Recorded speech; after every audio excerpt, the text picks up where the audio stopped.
కాలం మారింది. ఈ కథను రచించిన వారు సరికొండ జయశ్రీ గారు.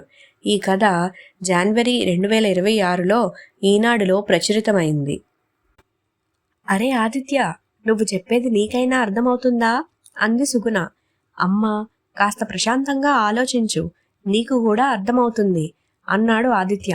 నాకు అర్థమవడం ఏంట్రా? నీ స్నేహితులకి ఎవరికైనా చెప్పు, నవ్విపోతారు చిరాకుగా అంది. ఇందులో నవ్వడానికి ఏముంది? ఇది మన ఇంటి పరిస్థితి. అయితే మాత్రం ఇలాంటి నిర్ణయమా? చూడమ్మా, నీకు మోకాళ్ళ నొప్పులు, నా పిల్లలు చిన్నవాళ్ళు, పూర్తిగా నీ మీద భారం మోపలేను. నాకు ఆరోగ్యం సరిగా లేదని ఇలా చేస్తావా? బాధగా అంది సుగుణ. తల్లి దగ్గరికి వెళ్ళి పక్కన కూర్చుని ఆమె చేతిని తన చేతిలోకి తీసుకుని, చాచా, అలాంటిదేమీ లేదమ్మా. నువ్వు చేసే శ్రమ నువ్వు చేస్తూనే ఉన్నావు కదా రోజు. శక్తిని మించిన శ్రమ కూడా వంటికి మంచిది కాదు. నా పిల్లలతో పాటు నిన్ను కూడా జాగ్రత్తగా చూసుకోవాల్సిన బాధ్యత నాదే కదా. చిన్నపిల్లలకు చెప్పినట్టుగా అనునయంగా చెప్పాడు. ఏమోరా, నా మనసు ఏమాత్రం అంగీకరించడం లేదు. ఇంకా వాదించకుండా చిన్నగా నవ్వి అక్కడి నుండి లేచి వెళ్ళిపోయాడు ఆదిత్య. ఆదిత్య గాయత్రిలకు 2 పిల్లలు. పెళ్లికి ముందు గాయత్రి ఉద్యోగం చేసేది. పెళ్లి తర్వాత 2 పిల్లలు వెంటనే కలగడం వలన అత్తయ్య సుగుణ ఊర్లో ఉండడంతో పిల్లలను చూసుకునేవారు లేక ఉద్యోగం మానేయాల్సి వచ్చింది. పిల్లల ఆలనా పాలనా చూసుకుంటూనే కొత్త కంప్యూటర్ కోర్సులు చేస్తూ తనను తాను అప్డేట్ చేసుకుంది. అనారోగ్యం కారణంగా ఊర్లో ఒక్కర్తీ ఉండలేక కొడుకు ఇంటికి చేరింది సుగుణ. ఒకరోజు సాయంత్రం ఆదిత్య ఆఫీస్ నుంచి వచ్చాక అత్తగారు సుగుణ, ఆదిత్య, గాయత్రి కబుర్లు చెప్పుకుంటూ టీ తాగుతున్నారు. ఆది, ఒక ఆలోచన వచ్చింది, చెప్పనా? అంది గాయత్రి. దానికేంటి పర్మిషన్? శుభ్రంగా కక్కేయ్ నవ్వుతూ అన్నాడు. పో ఆది, అలా అయితే చెప్పను చిరుకోపంతో అంది. ఓకే సరే చెప్పు. నేను ఇంతకు ముందు పనిచేసిన కంపెనీలో జాబ్ ఏమైనా ఉందేమో అడగనా? ఆదిత్య గాయత్రి ముఖంలోకి చూశాడు. సరదాగా లేదు, సీరియస్గానే ఉంది. మరి ఇంటి పనులు పిల్లలు ఎలా మేనేజ్ చేస్తావు? అన్నీ నేను చేసి వెళ్తాను. ఇంకా ఏమన్నా ఉంటే అత్తయ్య గారు ఉన్నారు కదా, చూస్తారు. సుగుణ వింటూ టీ తాగుతుంది. అమ్మకు ఆరోగ్యం సరిగ్గా లేదు కదా. ఉదయం నుండి నువ్వు వచ్చేదాకా 2 పిల్లల్ని మేనేజ్ చేయగలదా? లేదులే ఆది, నాకు తెలీదా? వర్క్ ఫ్రమ్ హోమ్ ఉండేలా చూసుకుంటా. పిల్లలు పెరుగుతున్నారు కదా, ఖర్చులు పెరుగుతున్నాయి. ఏదో చిన్న ప్రయత్నం చేద్దామని వివరించింది. అవును, నువ్వన్నది కూడా నిజమే. రోజుకు ఖర్చులు పెరుగుతాయి గానీ తరగవు కదా. సర్లే, అడిగి చూడు, నష్టమేమీ లేదుగా. అయినా నువ్వు చాలా కోర్సులు కూడా చేశావు కదా, ప్రయత్నం చెయ్యి, తెలిసిన కంపెనీ కదా అన్నాడు ఎంకరేజ్మెంట్గా. అవును ఆది, నా వర్క్ను వాళ్ళు చాలా ఇష్టపడ్డారు. నేను మానేస్తానని చెప్పగానే చాలాసార్లు వద్దని చెప్పారు. నేనే పిల్లలు పెరిగాక మళ్ళీ వస్తానని చెప్పాను. అవునా, మరింకేం, ట్రై చెయ్యి. అమ్మా, ఏమైంది గాయత్రికి? ఎందుకలా దిగులుగా ఉంది? ఎప్పుడూ ఏదో ఒకటి మాట్లాడుతూ ఉంటుంది. ఈరోజేంటి నేను వచ్చి ఇంతసేపైనా ఒక్క మాట లేదు అన్నాడు ఆదిత్య. ఏమోరా, ఏదో ఆఫీస్ నుంచి ఫోన్ వచ్చింది. త్వరగా వస్తా, కాస్త పిల్లల్ని చూడండి అని చెప్పి వెళ్ళొచ్చింది. ఓహో, ఇంటర్వ్యూకి వెళ్ళుంటుంది, జాబ్ రాలేదు కావచ్చు. అయి ఉంటుంది పాపం. నువ్వు మాట్లాడు తనతో అంది సుగుణ. గాయత్రి, ఇలా రా. ఏంటాది? ముందు కూర్చో. పక్కన కూర్చోబెట్టుకున్నాడు.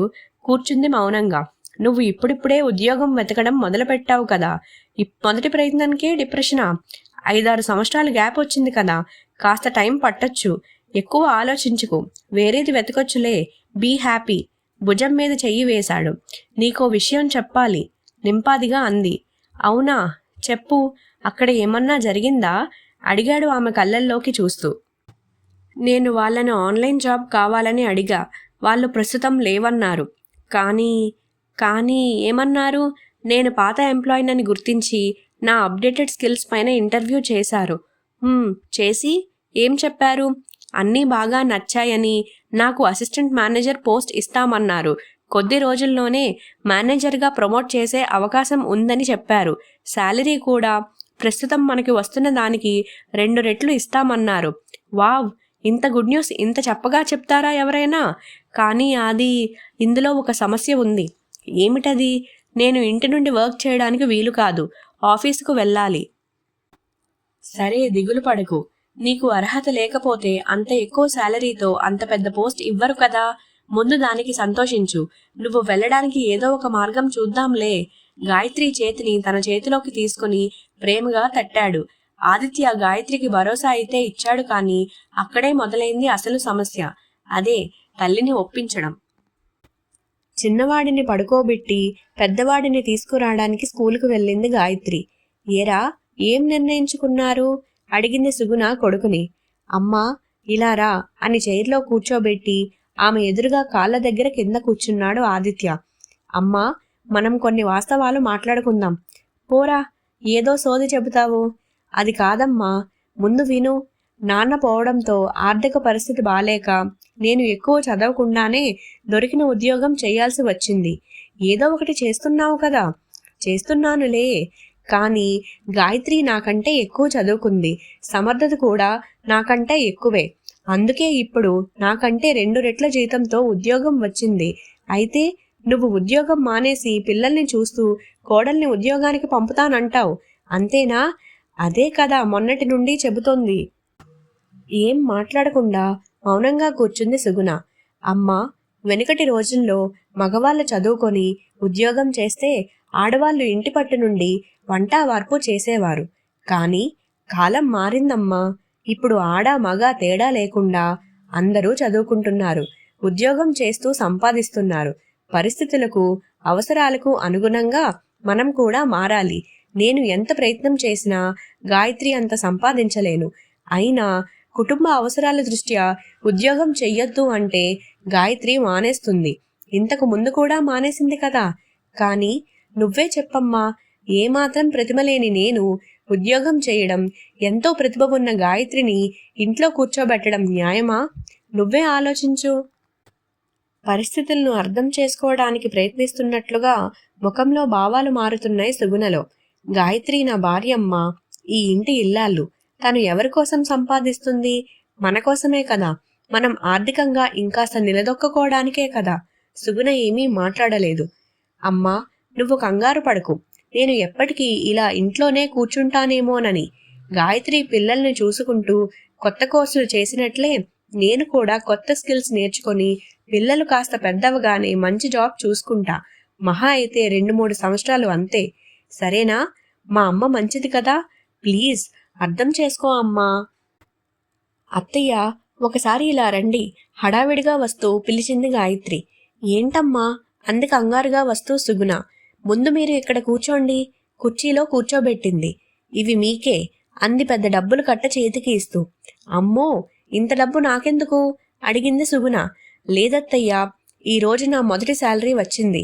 ఇంట్లో నా పనులన్నీ మీరు పంచుకున్నారు కాబట్టే నేను ఆఫీస్కు వెళ్ళి ఉద్యోగం చేయగలుగుతున్నా. అందుకే నా శాలరీలో మీకు భాగం ఉంటుంది. దీన్ని మీకు నచ్చిన విధంగా ఖర్చు చేసుకోవచ్చు. అది మీ హక్కు. సుగుణ లేచి కోడల్ని గట్టిగా కౌగిలించుకుంది. ఇంత డబ్బు నేను ఎప్పుడూ చూడలేదు అంది చెమ్మగిల్లిన కళ్ళతో. శ్రమలో భాగం ఉన్నప్పుడు ఫలితంలో కూడా భాగం ఉండాలి కదా అత్తయ్య. ఆర్థిక స్వేచ్ఛ అందరికీ అవసరం అంది గాయత్రి. అప్పుడే అక్కడికి వచ్చిన ఆదిత్య సంతోషంగా చూస్తూ ఉండిపోయాడు నవతరం అత్తా కోడళ్ళ వైపు.